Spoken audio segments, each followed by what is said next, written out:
there's been a bit of an outcry, well, a wee tiny outcry actually, about Matt Hancock being found to have acted unlawfully in not publishing the contracts handed out during the COVID crisis, mostly to provide PPE in a timious manner. Now, as with many things, that sounds a bit kind of boring and detaily and pernickety and so on. Do you know what that actually meant was that we didn't know at the time just quite what the amount of cronyism was that was going on in the Department of Health in London. It is actually quite extraordinary. The judge who made this decision that the Health Secretary of Great Britain acted unlawfully, Justice Martin Chamberlain, he said the public were entitled to see who this money was going to. Yep, where the money was being awarded, who got the contracts. One unfortunate consequence of non-compliance with the transparency obligations is that people can start to harbour suspicions of improper conduct, which may turn out to be unfounded. Do you think? When you actually look at what the National Audit Office also found, they discovered that companies that were referred by ministers' offices, MPs, peers or health chiefs were fast-tracked through that procurement process and ended up being 10 times more likely to win a contract.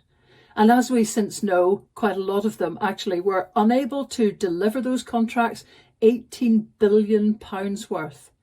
So Matt Hancock is found to have acted unlawfully, but who cares? Because actually, this government has such a lot of previous that I've just made a wee list up out of things I remembered, and it's extraordinary. You'll have more. Just before that, just 5 days ago, in fact, the Court of Appeal ruled that the Home Office had acted unlawfully in imposing a scandalously high fee of £1,000 for children to register as British citizens. And the charity that brought the case argued that this exorbitant registration fee, £1,000 for a child, was effectively removing the kid's entitlement to citizenship. And the court agreed with that. The Home Office acted unlawfully. Just 5 days ago, who noticed? The DWP last year, June of last year, maybe this one skipped everyone by as well. The DWP acted unlawfully, found a court. And in this instance, it was 4 single mothers who forced a victory after the appeal court ruled that the rigidity of universal credit payments meant that tens of thousands of people were out of pocket. They described this rigidity in the rules as irrational and unlawful. 85,000 people were affected, and that was once again another department of the government acting unlawfully. So what? Before that, there was an even bigger whopper, really. Robert Jenrick, the Communities Housing Minister in England, he was ruled to have acted unlawfully by a court because he knew that the billionaire and former media tycoon and Tory party donor, Richard Desmond, had just got 24 hours left to conclude a property deal, or else, if it wasn't done very quickly, community charges would be imposed, a new system that would cost him, Richard Desmond, 40 million quid.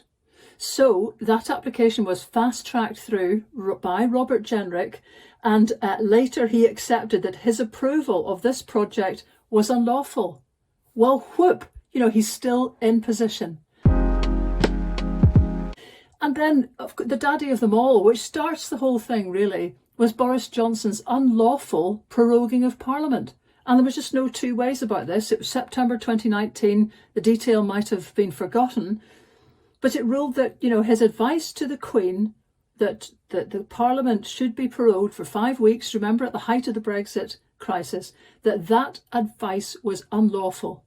And so this is what happens when the guy in charge is the one who gives the tilt.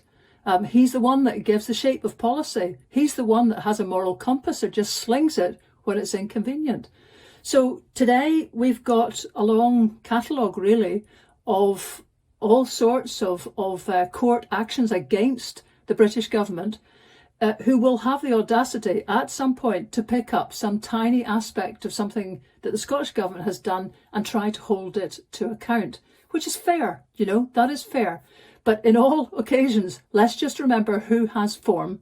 And it's not just Matt Hancock, it's not just the Health Secretary, it's not just this year, it's not just this once. And it's not just COVID. This is a pattern, and it's part of the reason, personally speaking, independence can't come fast enough.